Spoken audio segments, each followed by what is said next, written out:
Welcome to this third lesson on the Socrates reading. If you remember, we had Gorgias talk about rhetoric and why rhetoric was important. Then we had Socrates come in and say, you know what, rhetoric is just a fake. You're a fake. The real way is not to do rhetoric, but to actually teach the people justice. So Socrates kind of blew that up out of the water. We're going to get into a little bit of a different argument here in the next few lessons. This one, he's going to have an argument with Polus. Now, Polus, you know, if you read the whole thing, he's kind of this little pipsqueak guy. He's like, I can argue with you, and he's trying to be all tough, but Polus is just very inexperienced and no match for Socrates. So they're going to have this argument. Polus is going to argue that the best thing is to be able to do whatever you want, to be in control, like to be the king. You can kill who you want, you can take people's property who you want. That would be the best thing in the world, is if you had the power of a king. Socrates is going to say, that's not necessarily the best thing. And he's going to go even farther and say, that's not even the best thing to make you happy. In fact, you may be the king and be miserable. Now, many of you maybe have religious views or moral views that say, well, that makes sense, that, having things doesn't make you happy. Having great power doesn't make you happy. It's who you are inside. That's fine. But as Socrates argues that he is not going to argue this from a religious point of view. He is going to argue this from a logical point of view and show logically with basically kind of math. We're going to do some math. He's going to prove kind of mathematically why power does not necessarily make you happy. And in fact, righteousness makes you happy, not wickedness. So pay attention to that argument. It's really intriguing. In fact, think about that question for a moment. If you had to logically argue with somebody why they should be righteous to be happy, how would you do it? Logically, remember. Interesting question. Let's see how Socrates does it. As though you, Socrates, would not like to have the power of doing what seemed good to you in the state, rather than not. You would not be jealous when you saw anyone killing or despoiling or imprisoning whom he pleased. Oh, no. Well, justly or unjustly do you mean? In either case, is he not equally to be envied? Forbear, Polus. Why forbear? Because you ought not to envy wretches who are not to be envied, but only to pity them. And are those of whom I spoke wretches? Well, yes, certainly they are. And so you think that he who slays anyone whom he pleases and justly slays him is pitiable and wretched? No, I do not say that of him, but neither do I think that he is to be envied. Were you not saying just now that he is wretched? Well, yes, my friend, if he killed another unjustly, in which case he is also to be pitied, and he is not to be envied if he killed him justly. Well, at any rate, you will allow that he who is unjustly put to death is wretched and to be pitied? Well, not so much, Polus, as he who kills him, and not so much as he who is justly killed. How can that be, Socrates? That may very well be, inasmuch as doing injustice is the greatest of evils. But is it the greatest? Is not suffering an injustice a greater evil? Certainly not.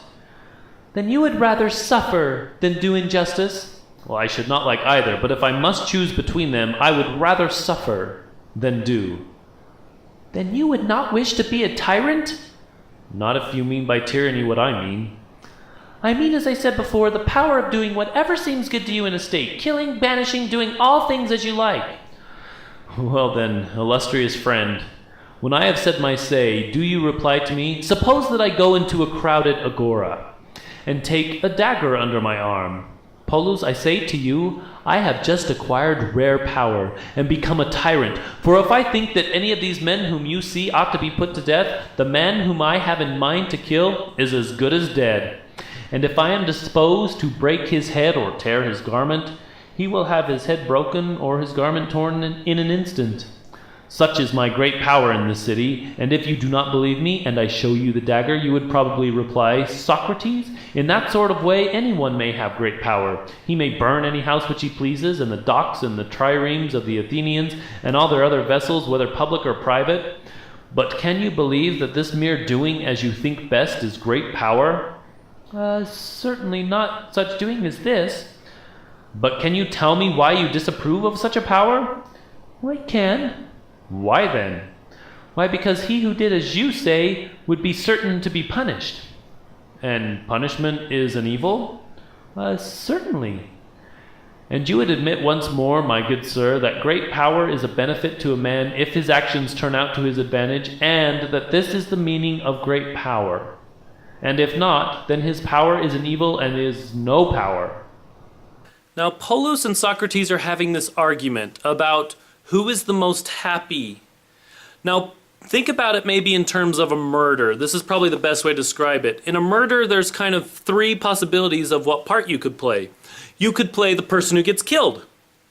You could also play the part of the person who kills him and doesn't get caught.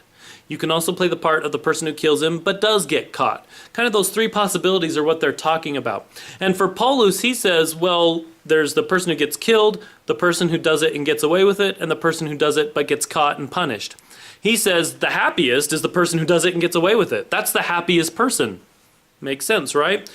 The next happiest person is the person who does it but gets caught because, you know, they got caught, but yeah, they didn't die at least. So he's the next happiest person. He says the worst off, the part that nobody wants is to be the one who gets killed.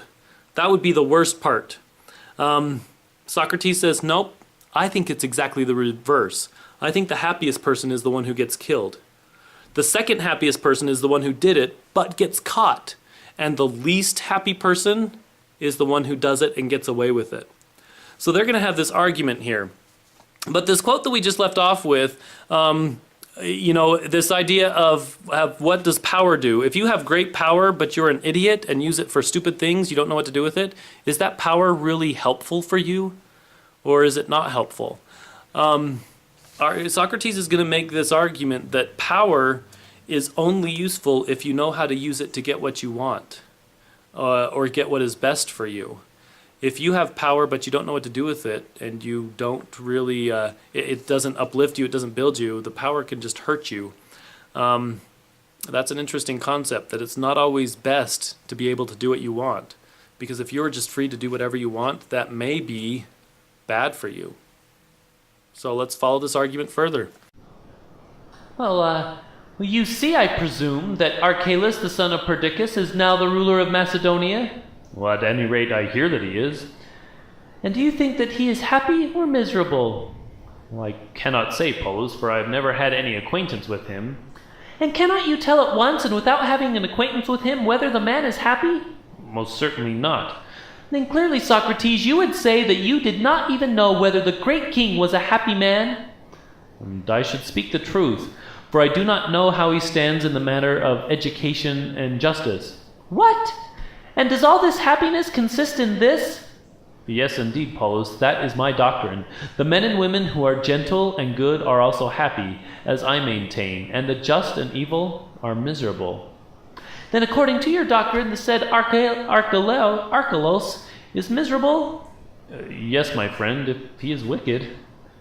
That he is wicked I cannot deny, for he had no title at all to the throne, which he now occupies. But now he is unspeakably miserable, for he has been guilty of the greatest crimes. In the first place, he invited his uncle, the master, Alcetus, to come to him under the pretense that he would restore to him the throne which Perdiccas has usurped. And after entertaining him and his son Alexander, who was his own cousin and nearly of an age with him, and making them drunk, he threw them into a wagon and carried them off by night, and slew them, and got both of them out of the way. And when he had done all this wickedness, he never discovered that he was the most miserable of all men, and was very far from repenting. Shall I tell you how he showed his remorse?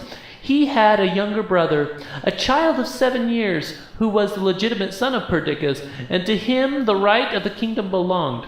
Archelaus, however, had no mind to bring him up as he ought, and restore the kingdom to him. That was not his notion of happiness. But not long afterwards, he threw him into a well and drowned him, and declared to his mother Cleopatra that he had fallen in while running after a goose, and had been killed. And now, as he is the greatest criminal of all the Macedonians, he may be supposed to be the most miserable and not the happiest of them. And I dare say that there are many Athenians, and you would be at the head of them, who would rather be any other Macedonian than Archelaus. I will begin by asking you whether you do not think that a man who is unjust and doing injustice can be happy, seeing that you think Archelaus unjust and yet happy. May I assume that this be your opinion? Certainly. But I say that this is an impossibility. Here is one point about which we are at issue. Very good. And do you mean to say also that if he meets with retribution and punishment, he will still be happy? Oh, certainly not. In that case, he will be most miserable. On the other hand, if the unjust be not punished, then according to you, he will be happy. Yes. But in my opinion, Polus, the unjust or doer of unjust actions is miserable in any case. More miserable, however, if he be not punished and does not meet with retribution, and less miserable if he be punished and meets with retribution at the hands of gods and men. You are maintaining a strange doctrine, Socrates. All right, so you got the argument set. Socrates talked through with Polus and made sure that they were very clear about what the argument was. Let me put it up on the screen here. Socrates' side. Socrates says the happiest person is the one who gets killed, the one who suffers. He says the next happiest person is the one who gets caught, who did it but got caught. And he says the worst off, the least happy person is the one who did it but didn't get caught. Polus on the other side says, no, you're crazy.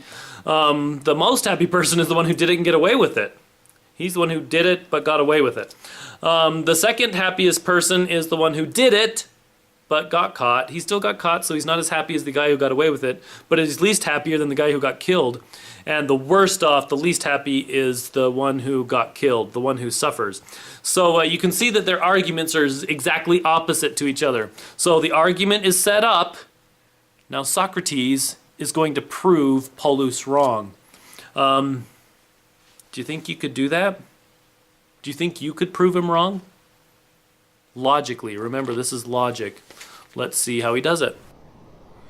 What do you mean? If a man is detected in an unjust attempt to make himself a tyrant, and when detected, is racked, mutilated, has his eyes burned out, and after having all sorts of great injuries afflicted on him, and having seen his wife and children suffer the like, is at last impaled or tarred and burned alive, will he be happier than he if he escapes and becomes a tyrant, and continue all through life doing what he likes and holding the reins of government, the envy and admiration both of citizens and strangers? Is that the paradox which, as you say, cannot be refuted? There again, noble Polus, you are raising hobgoblins instead of refuting me. Just now you were calling witnesses against me, but please to refresh my memory a little. Did you say in an unjust attempt to make himself a tyrant?